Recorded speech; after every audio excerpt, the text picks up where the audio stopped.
My name is Claire Bennett, and I am 34 years old.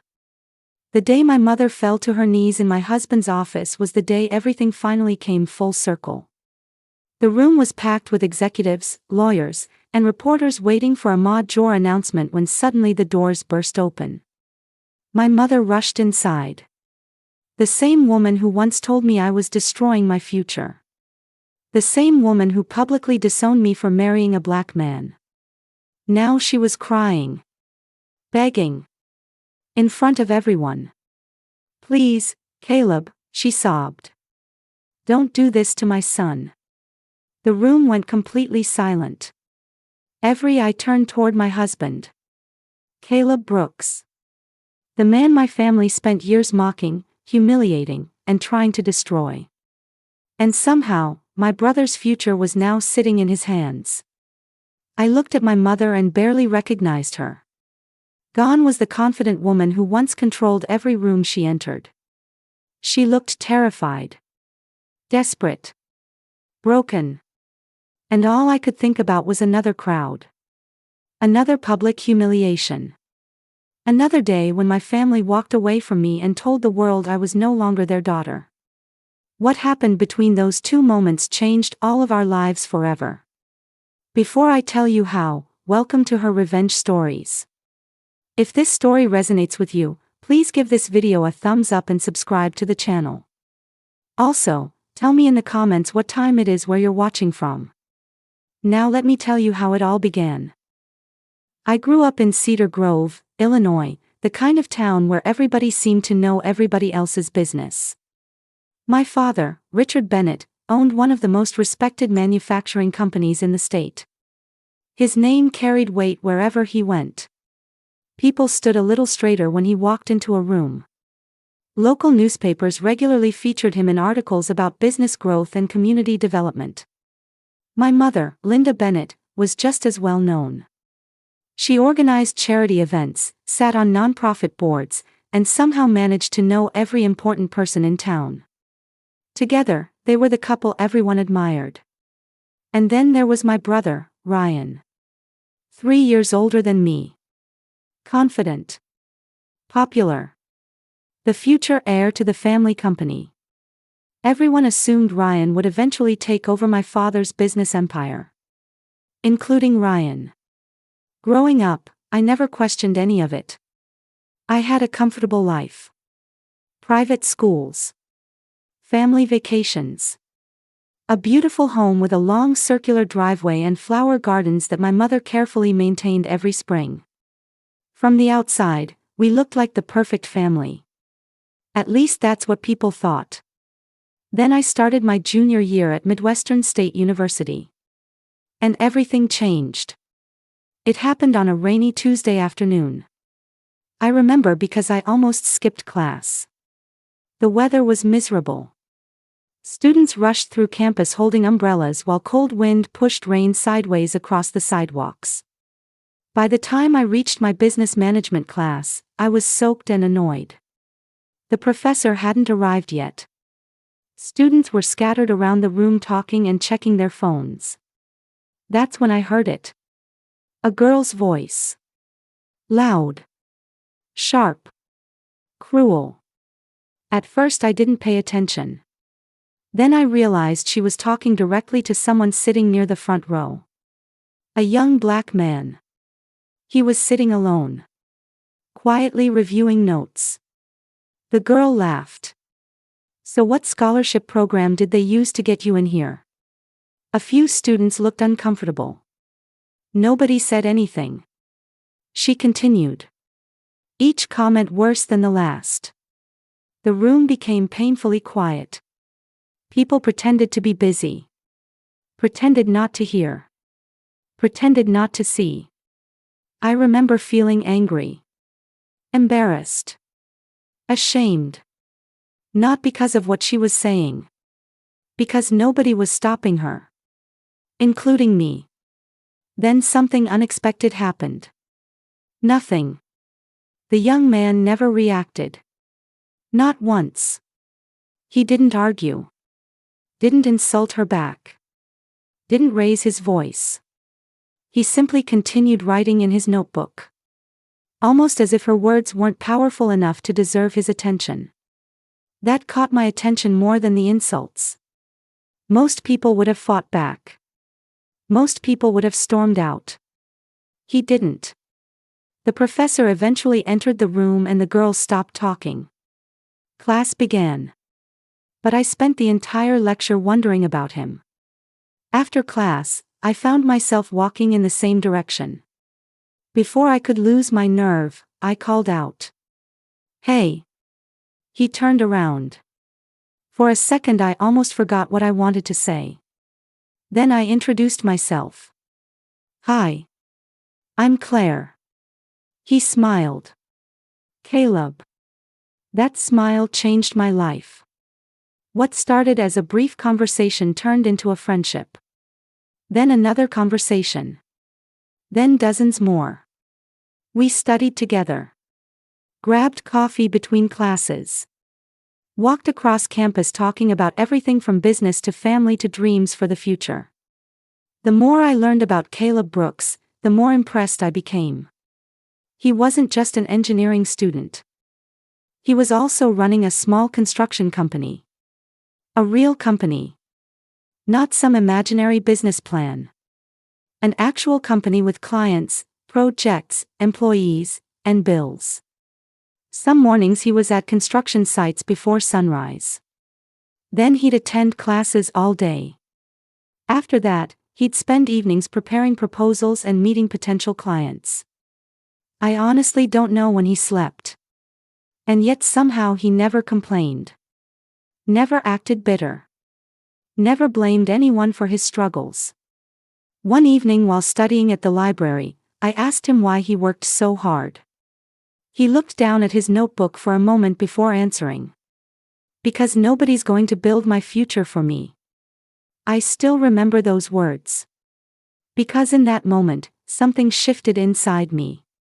I had spent my entire life around people who inherited opportunities. Caleb was creating his own.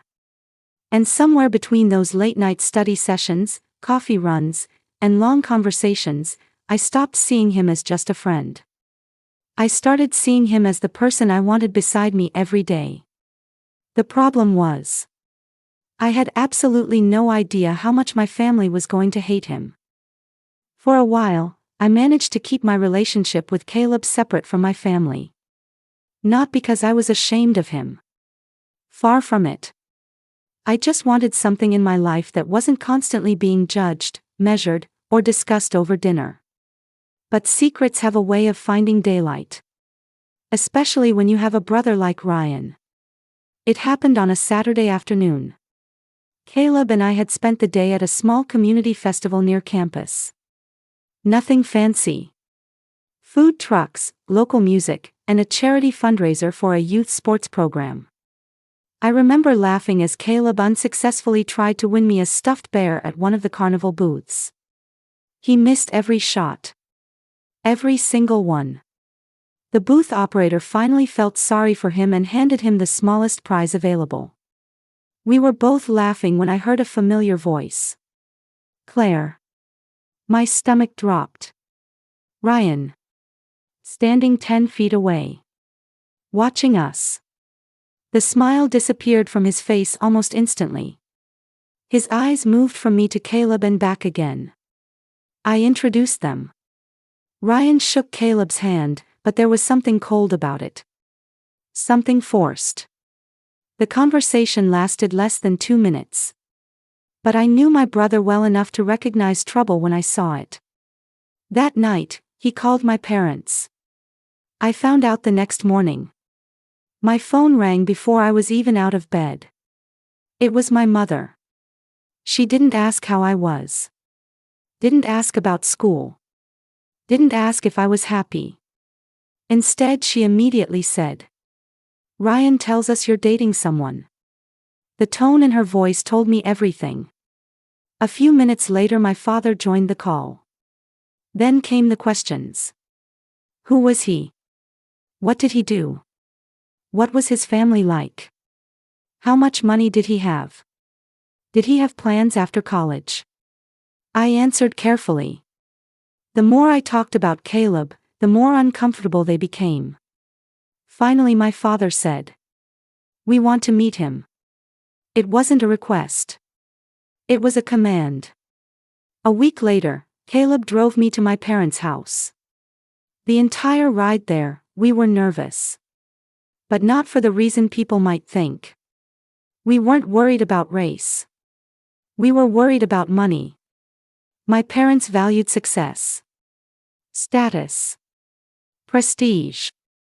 And Caleb was still building his future. We assumed that would be their issue. We were wrong. Very wrong. The moment my mother opened the front door, everything changed. She looked at Caleb. Then looked again. For a second, nobody spoke. Then she said it. "Oh." The single word hung in the air. She stared at him. "He's black."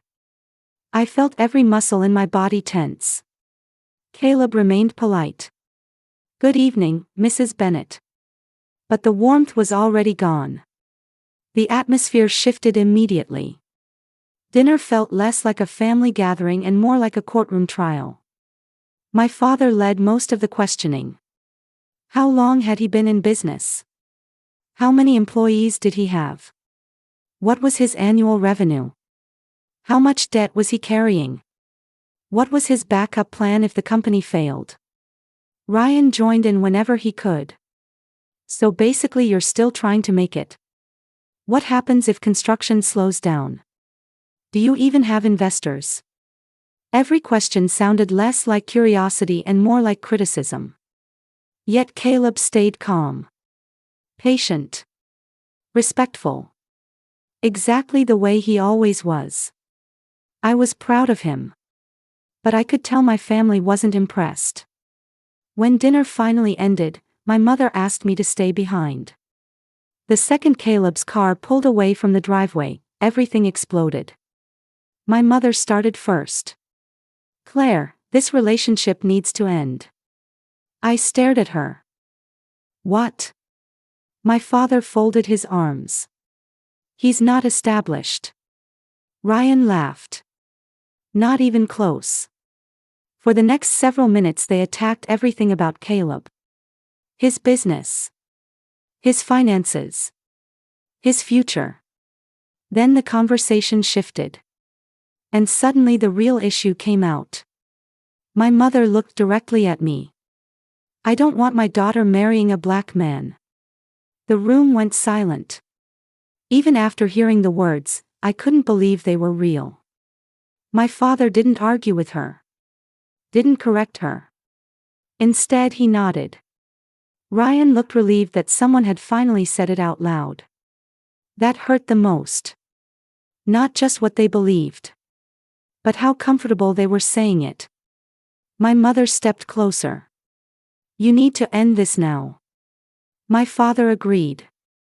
Ryan practically demanded it. But something inside me had already made its decision.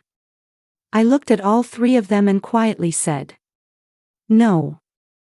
And in that moment, whether I realized it or not, a line had been drawn. My family expected me to choose them. Instead, for the first time in my life, I chose myself. After that dinner, I kept hoping things would settle down. I told myself my parents just needed time. Time to get to know Caleb. Time to see what I saw. Time to understand that he wasn't some reckless decision or temporary college romance. But if anything, things got worse. And the person who made sure of that was Ryan. At first, it was small things. Little comments. Little digs. The kind of insults that sound harmless if you repeat them out loud but somehow manage to stay in your head for days. Whenever Caleb lost a contract, Ryan somehow found out. Whenever a project got delayed, Ryan knew before I did. And every single time, my phone would ring. "Still dating that construction guy?" Or, "How's the future millionaire doing?" Then he'd laugh. Not a friendly laugh. The kind meant to make you feel stupid. One evening, Caleb and I were eating takeout in our tiny apartment near campus when my phone buzzed. Ryan. I almost ignored it. Almost. Instead, I answered. The first thing he said was, "So I heard Caleb lost that warehouse project." I looked at Caleb across the table. He was already stressed. Already exhausted. The last thing he needed was Ryan's voice filling our apartment. "What do you want, Ryan?" I asked. He chuckled. "Just checking on you." Then came the part he always enjoyed. "You know, it's not too late." I knew exactly what he meant. Too late for what? To walk away. I hung up. But his words stayed with me. Because they weren't just insults anymore. Ryan genuinely wanted our relationship to fail. And the more Caleb succeeded despite the obstacles, the angrier Ryan became. The strange thing was that Caleb never seemed to hate him back. One night I asked why. We were sitting on the hood of Caleb's truck after a long day. The sun was setting. The parking lot was almost empty. "How do you stay so calm?" I asked. "About what?" "Ryan." Caleb smiled. "A man who spends all day worrying about someone else's life isn't winning at his own." At the time, I thought it was wisdom. Looking back, it was also a warning. Because Ryan wasn't simply jealous. He was becoming obsessed. 2 years later, Caleb proposed. It happened beside a lake just outside Cedar Grove. No crowd. No cameras. No expensive surprises. Just the two of us. And somehow that made it perfect. Of course I said yes. When my parents heard the news, they shocked me by offering to host an engagement dinner. For a brief moment, I thought things were finally changing. Maybe they were ready to accept us. Maybe they were tired of fighting. Maybe they wanted peace. I couldn't have been more wrong. The dinner started pleasantly enough. The dining room was filled with relatives, family friends, and business associates. Everyone smiled. Everyone pretended. Then Ryan started talking. At first he disguised the insults as jokes. Questions about Caleb's company. Questions about money. Questions about his future. Each one sharper than the last. Then he raised his glass. The room became quiet. A few people smiled, expecting a toast. Instead, Ryan looked directly at Caleb and said, "So what's the retirement plan?" Nobody answered. Ryan grinned. "Win the lottery." The room froze. I felt heat rush into my face. Several guests looked down at their plates. My mother didn't stop him. My father didn't stop him. Nobody did. The silence felt endless. Then I turned toward Caleb. Waiting. Expecting him to finally defend himself. To say something. Anything. But he didn't. He simply picked up his glass and took a sip of water. Calm. Composed. Unbothered. And somehow that made Ryan even angrier. Because the one thing Ryan wanted most was a reaction. A fight. A scene. Proof that he had gotten under Caleb's skin. Instead, all he got was silence. And that silence would haunt him for years. Looking back now, I think part of me knew what was coming. Not all of it. But enough to feel uneasy from the moment I woke up on my wedding day. The morning should have been perfect. Instead, I felt anxious. The kind of anxiety that sits quietly in your chest and refuses to leave. Outside, the weather was beautiful. The sky was clear. The air was warm. Guests were already arriving at the small lakeside venue we had spent months saving for. It wasn't extravagant. There were no crystal chandeliers or luxury ballrooms. Just white chairs facing the water, strings of lights hanging from nearby trees, and a wooden arch decorated with flowers. Simple. Honest. Exactly what Caleb and I wanted. Still, I couldn't stop glancing toward the entrance. Waiting. Hoping. Praying. Maybe my parents would finally accept reality. Maybe they would see how happy I was. Maybe they would choose love over pride. When my mother and father finally arrived, they looked as polished and composed as ever. Ryan was with them. For a moment, relief washed over me. At least they came. At least they were here. I told myself that had to mean something. I was wrong. About 30 minutes before the ceremony, Caleb stepped away to make a quick phone call. A few minutes later, one of his groomsmen came rushing toward me. "Claire," he said quietly. "You need to know something." My stomach tightened. "What happened?" He hesitated. Then he told me Ryan had followed Caleb toward the parking lot. I immediately headed outside. By the time I reached the area, the conversation was over. Ryan was walking away. Caleb was standing beside his truck. Calm. Too calm.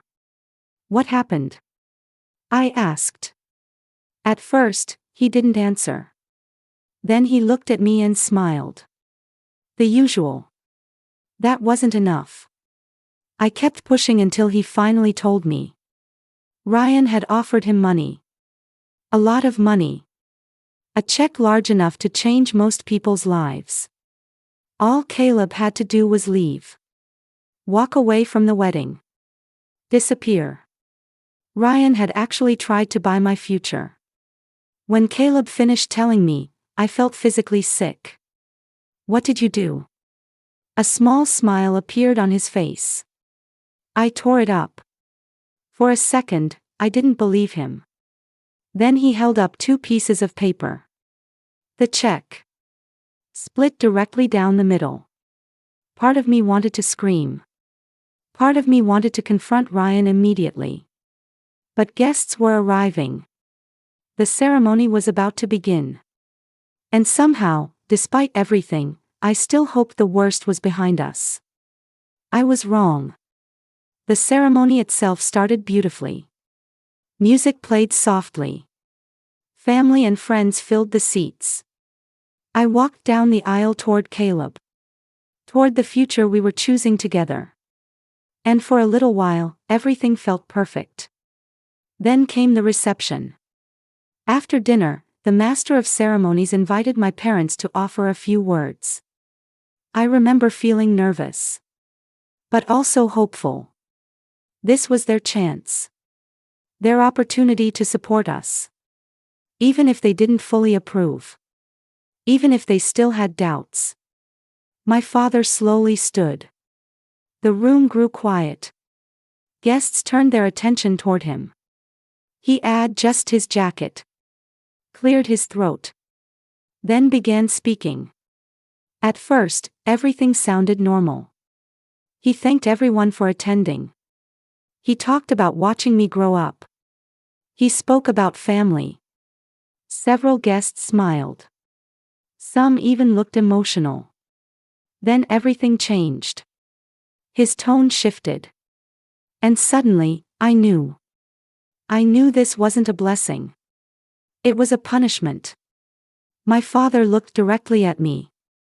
Then at Caleb. I spent my entire life providing opportunities for my daughter. The room became still. I warned her repeatedly about the decision she is making today. Nobody moved. Nobody spoke. Then came the words that shattered me. Since she has chosen to ignore our wishes, she is no longer my daughter. Gasps echoed across the room. Someone dropped a fork. A woman near the front covered her mouth. My father continued. I was removed from the family trust. Removed from any future inheritance. Removed from the family itself. Publicly. In front of everyone. I felt like I couldn't breathe. My wedding day. The happiest day of my life. And my father had turned it into a public rejection.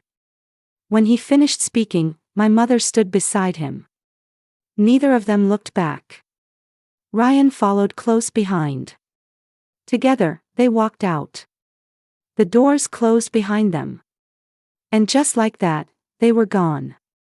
I don't remember much of what happened next. Only fragments. Tears. Whispers.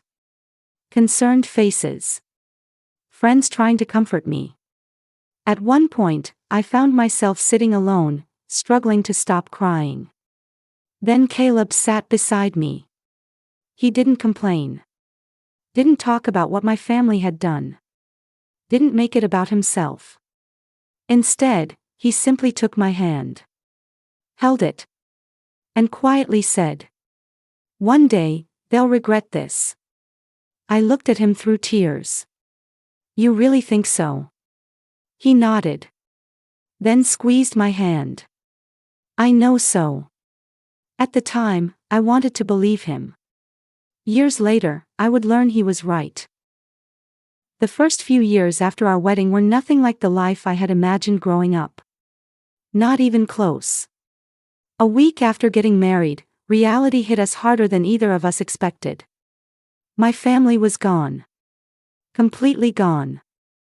No phone calls. No birthday messages. No holiday invitations. Nothing. It was as if I had never existed. The silence hurt more than I wanted to admit. At first, I kept checking my phone. Especially around Thanksgiving and Christmas. Part of me thought my mother would eventually call.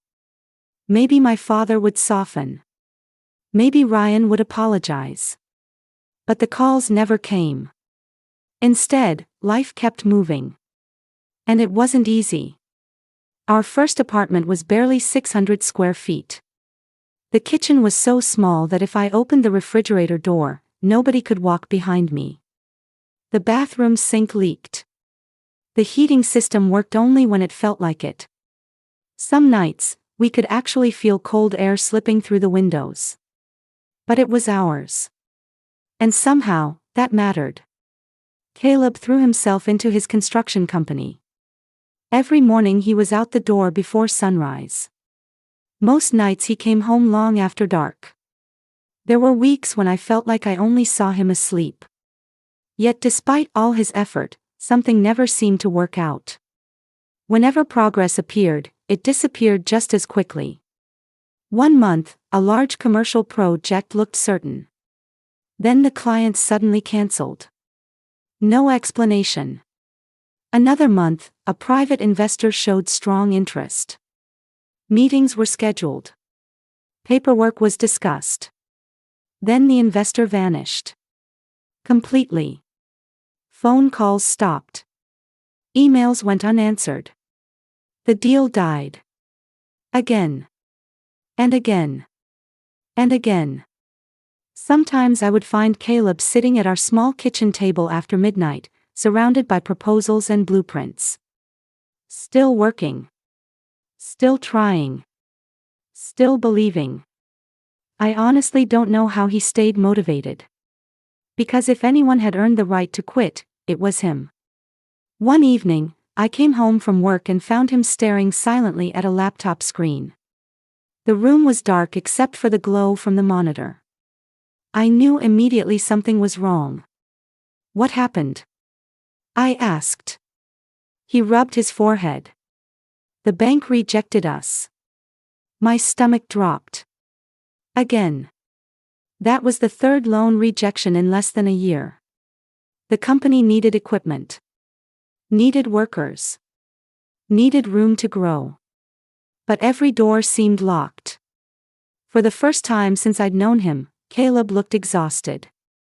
Not physically. Emotionally.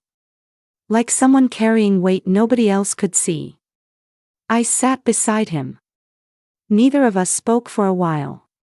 Then he quietly asked, "What if they're right?"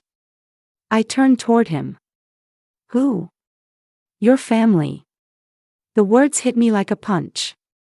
He immediately looked away, almost embarrassed for saying it. "I know it sounds stupid," he said. "But no matter what I do, it feels like I'm running into a wall." I grabbed his hand. "They're wrong." I wanted to sound confident. Certain. But if I'm being honest, there were nights when I was scared too. Not because I doubted Caleb. Because I didn't understand why life seemed determined to punish him. Years passed. The pattern never changed. Clients disappeared at the last minute. Contracts collapsed unexpectedly.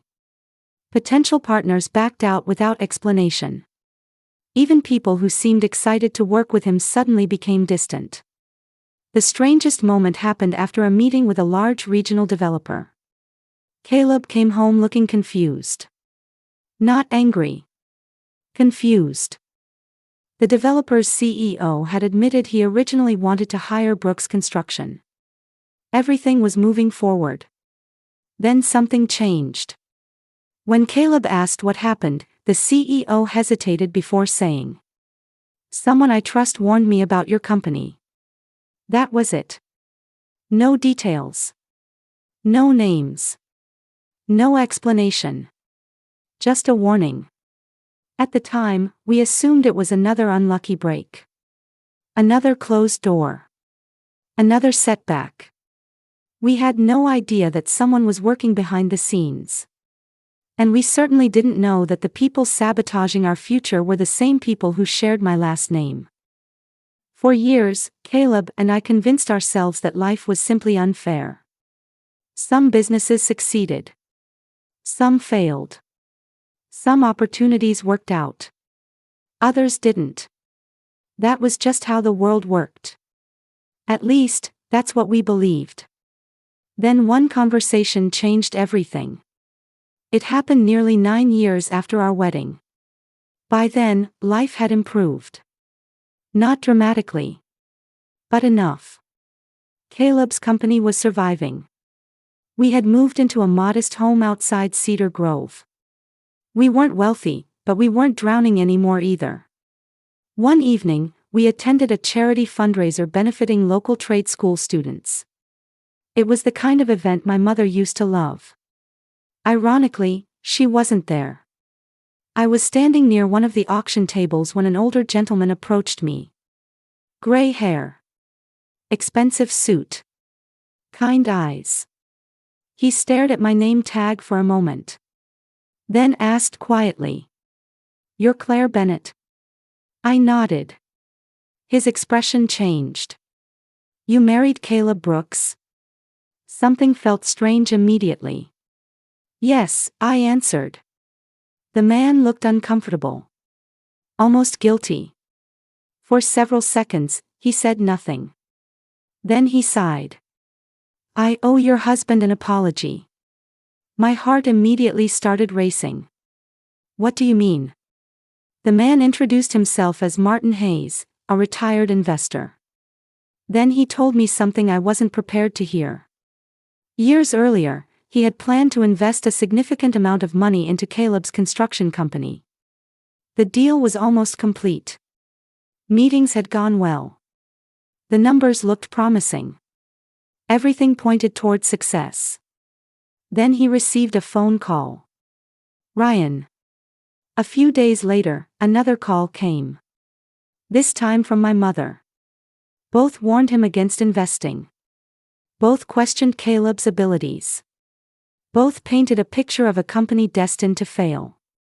So he walked away. And the investment disappeared. I stood there frozen. Unable to speak. Unable to process what I was hearing. For the first time, all those years of bad luck didn't feel random anymore. Driving home that night, I couldn't stop thinking about it. Something wasn't right.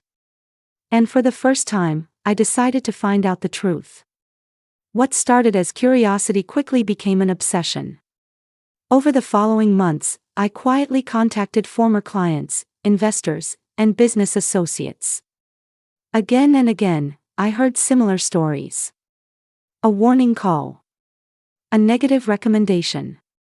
A conversation that changed someone's mind. Nobody could fully explain it. But a pattern was emerging. And every road seemed to lead back toward my family. Still, I lacked proof. Hard evidence. Something undeniable. Then everything fell apart. My father's company suddenly became the center of a federal investigation. News reports exploded across Illinois. Assets were frozen. Properties were seized. Long-hidden financial problems surfaced. The company everyone respected was collapsing. During the chaos, I returned to my parents' house to collect a few personal belongings before creditors took control. The mansion felt strange. Empty. Silent. Almost abandoned. While sorting through my mother's home office, I noticed an old locked filing cabinet. I remembered it immediately. My mother had protected that cabinet for years. Nobody touched it. Nobody opened it. Something told me not to ignore it. After searching the room, I eventually found a small key hidden inside a desk drawer. When the lock clicked open, my entire world changed. Inside were dozens of folders. Neatly organized. Carefully labeled. Year after year after year. Then I saw one folder. Brooks Construction. My hands started shaking. Inside were records. Hundreds of records. Phone logs. Client information. Investor contacts.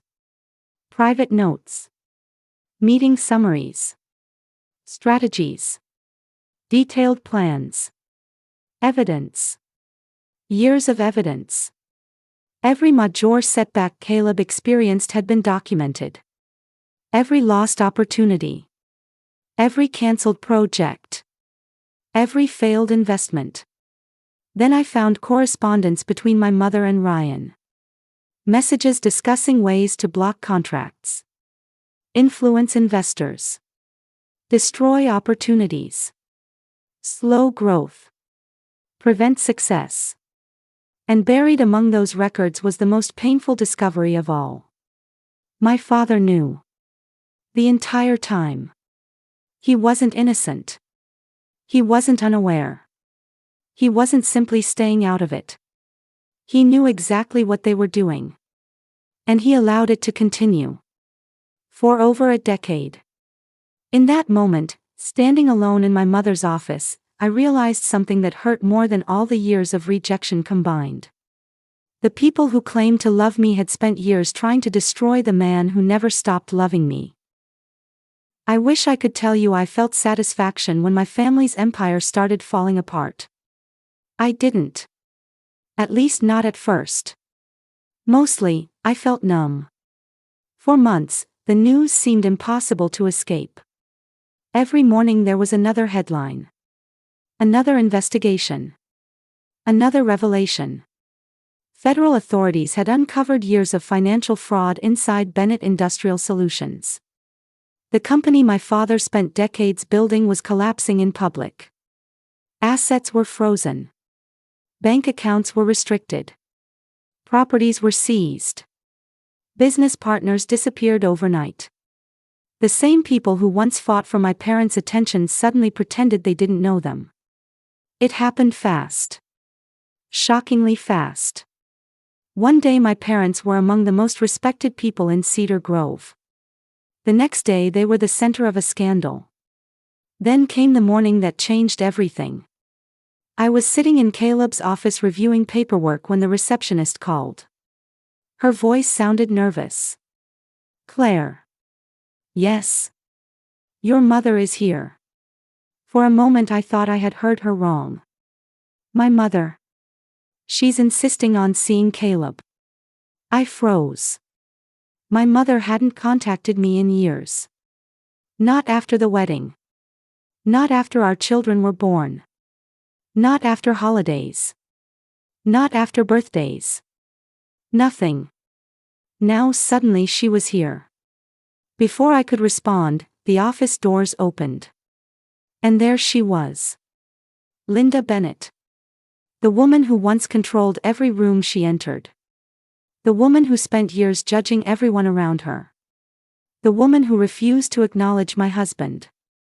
She looked completely different. Her face was pale. Her eyes were red. Her hands wouldn't stop shaking. And then something happened that I never thought I would see. My mother started crying. Not quietly. Not politely. She completely broke down. Several employees turned around. Conversations stopped. Even people walking through the hallway slowed down. The entire office seemed frozen. "Please," she said, looking directly at Caleb. "Please help my son." For several seconds nobody spoke. Then Caleb calmly stood from his chair. "Sit down, Mrs. Bennet." The title surprised me. After everything she had done, he still treated her respectfully. That only made her cry harder. Eventually the truth came out. Ryan was in serious trouble. Much more serious than anyone realized. Investigators believed he had played a major role in the financial misconduct happening inside the company. Criminal charges were coming. And according to my mother, there was only one solution. Caleb. She wanted him to acquire the company. Take control. Save the business. Save Ryan. Make everything disappear. Listening to her felt surreal. For years my family treated Caleb like he wasn't good enough. Now they needed him. Desperately. But Caleb didn't immediately agree. Instead, he did what he always did. He asked questions. Then he hired investigators. Lawyers. Financial analysts. He wanted facts. Not stories. Not excuses. The investigation took weeks. And what it uncovered was worse than anything I imagined. Far worse. One evening Caleb walked into our living room carrying several folders. His expression told me everything. Something was very wrong. He sat beside me and opened the first file. Inside were records. Emails. Phone logs. Financial documents. Names. Dates. Evidence. Lots of evidence. Ryan wasn't simply connected to the fraud investigation. He was deeply involved. But that wasn't the part that devastated me. The real shock came from the second folder. The one connected to Brooks Construction. Caleb's company. My husband's company. The company that struggled for years. The company everyone thought was unlucky. Ryan's name appeared everywhere. Phone calls. Recommendations. False warnings. Private conversations. Destroyed opportunities. Cancelled contracts. Lost investors. The same brother who mocked Caleb at our engagement dinner had secretly spent years attacking him behind closed doors. Every major setback. Every collapsed opportunity. Every mysterious rejection. Ryan had his fingerprints on all of it. And somehow, after all that damage, he wanted mercy. My mother wanted mercy. My father wanted mercy. The people who spent years trying to destroy Caleb were now asking him to save them. For the first time since this nightmare began, I stopped feeling numb. And I realized something. The biggest decision of our lives was about to be made. And this time, all the power belonged to Caleb. The weeks following my mother's visit were some of the most emotionally exhausting of my life. Every day seemed to bring another decision. Another headline. Another piece of evidence. Another person demanding answers. And right in the middle of it all stood Caleb. The man my family had spent years trying to destroy. Now everyone was waiting to see what he would do. Including me. Late one evening, after another meeting with attorneys and financial advisors, Caleb finally came home. The house was quiet. Our children were asleep upstairs. I was sitting at the kitchen table staring at a cup of coffee that had gone cold hours earlier. When he walked in, I immediately knew he had made his decision. He sat across from me. For a moment neither of us spoke. Then he said, "I'm buying the company." I felt my stomach tighten. Not because I disagreed. Because I knew what that decision meant. The company employed hundreds of people. Many of them had worked there for decades. Some were close to retirement. Others had children in college. Families depended on those jobs. Entire neighborhoods depended on that company. If it disappeared, innocent people would suffer. People who had done nothing wrong. And Caleb knew that better than anyone. "What about Ryan?" I asked quietly. Caleb looked down for a moment. Then back at me. "The employees deserve protection." He paused. "Ryan doesn't." For the first time in years, there was no uncertainty left. The evidence was overwhelming. The investigation had exposed everything. The fraud. The sabotage. The lies. There was nowhere left to hide. A few days later, the acquisition became official. News spread quickly across Illinois. Brooks Construction had purchased the failing Bennett Industrial Solutions. The announcement shocked everyone. Some people praised Caleb. Others questioned his decision. Many couldn't understand why he would help a company connected to people who had treated him so badly. What they didn't understand was that Caleb wasn't helping my family. He was helping the workers. Within days, hundreds of employees learned they would keep their jobs. Retirement plans were preserved. Health benefits remained intact. Communities that feared economic disaster finally breathed again. I still remember seeing workers standing outside one of the manufacturing facilities after the announcement. Some were crying. Others hugged each other. One older employee gave an interview and said, "I thought I was going to lose everything." That moment stayed with me. Because it reminded me what real leadership looked like. Not revenge. Responsibility. Meanwhile, my family's situation continued to unravel. Federal investigators released more findings. Additional financial records surfaced. Witnesses began cooperating. Then came the arrests. Ryan was taken into custody first. The news spread through Cedar Grove within hours. For years he had walked around town acting untouchable. Now his photograph appeared on every local news station. The same people he once impressed were suddenly discussing criminal charges. A few days later, my father's involvement became public as well. Not every allegation led to charges, but enough evidence emerged to destroy the reputation he had spent a lifetime building. The truth was finally out. And there was no way to put it back. Then came the press conference. The room was packed. Journalists. Business leaders. Employees. Community members. Everyone wanted answers. Everyone wanted to hear from Caleb. I sat near the front while cameras flashed from every direction. For nearly an hour, reporters asked questions about the acquisition, the investigation, and the future of the company. Then one reporter stood up and asked the question everyone had been wondering. "After everything they did to you, why help at all?" The room instantly became silent. No whispers. No movement. Just silence.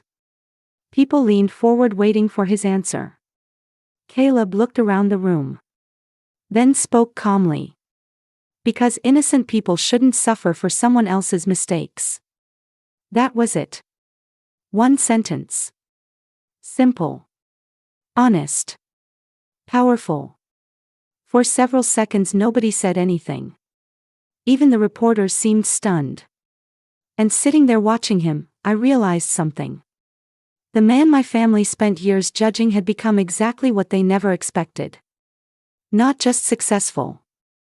Not just respected, but honorable. And in the end, that mattered far more than anything they ever took from us. Several months passed after the press conference. Life slowly became quieter. Not perfect. Just quieter. The constant headlines disappeared. The reporters moved on to other stories. The court cases continued, but they were no longer dominating every conversation. For the first time in years, Caleb and I were able to focus on our family instead of surviving one crisis after another. One Saturday afternoon, I was planting flowers in the backyard while our children played nearby. The sun was beginning to set when I heard a car pull into the driveway. I wasn't expecting anyone. At first, I assumed it was a delivery driver. Then I looked up. And froze. It was my mother. Alone. No expensive car service. No assistants. No lawyers. No reporters. Just her. For a moment, neither of us moved. The last time we had been alone together, anger filled every word between us. Now she looked smaller somehow. Older. Life had changed her. She slowly walked toward me. I noticed she wasn't wearing the jewelry she once loved. The confidence that used to surround her was gone. And for the first time in my life, she looked uncertain. I invited her inside. We sat at the kitchen table. The same kitchen where Caleb had spent years working late into the night trying to build a future. For several minutes, she simply stared at her hands. Then something happened that I never expected. My mother apologized. Not the kind of apology people give when they're trying to avoid consequences. Not the kind that starts with excuses. A real apology. The kind that comes from regret. Tears filled her eyes as she spoke. She admitted she had judged Caleb before she ever knew him. She judged his race. His background. His income. His future. She convinced herself she was protecting me.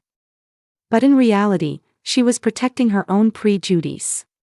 Then she said something I'll never forget. I spent years looking for reasons why he wasn't good enough. Her voice broke. And I ignored every reason he was. For a moment, neither of us spoke. Because there wasn't much left to say.